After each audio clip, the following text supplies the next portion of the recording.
નામ આપનું નામ? રાકેશભાઈ પટેલ, ધોરણ પારડી. રાકેશભાઈ, તમારા ગામમાં જે આશ્રમ છે, ચલણી નોટ જે ડુપ્લિકેટ નોટ છપાઈ છે, એમાં આ ભાઈની સંડોવણી છે, શું કહેશો? અને આ આશ્રમમાં કઈ પ્રવૃત્તિ ચાલતી? આશ્રમમાં છેલ્લા 8-10 વર્ષથી આશ્રમ અમારા ગામમાં ચાલતો હતો અને એમાં આયુર્વેદિક દવાના નામે આશ્રમ ચાલતો હતો. પણ આજે એવું જાણવા મળ્યું છે કે આશ્રમની અંદર 500ના દરની 2 નંબરની નોટો છપાતી હતી. જાણવા મળ્યું કે ભાઈ 2 નંબરની નોટો છપાય છે એટલે ગામના ઘણા આગેવાનોથી માંડીને જુવાનિયા છોકરાઓ બધા આશ્રમે આવી ગયા છે. આશ્રમે કોઈ માણસ હાજર નથી.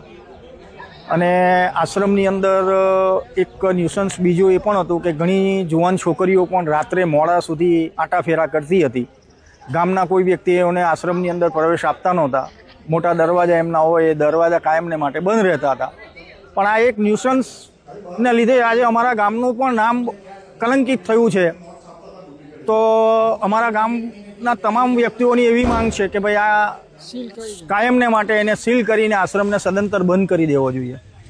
ગામના લોકો આવતા હતા તો શું કહેવામાં આવતું હતું? ગામના લોકો અહીંયા આગળ આવતા જ એલાવ જ નહીં. મોટે ભાગે બહારથી જ વ્યક્તિઓ આવતા. ગામના માણસો કોઈ અહીંયા દરવાજેથી શું કામ છે એમ કરીને ભાઈ નથી બાપુ હાજર, તમે જતા રહો એમ કરીને કાઢી મૂકે.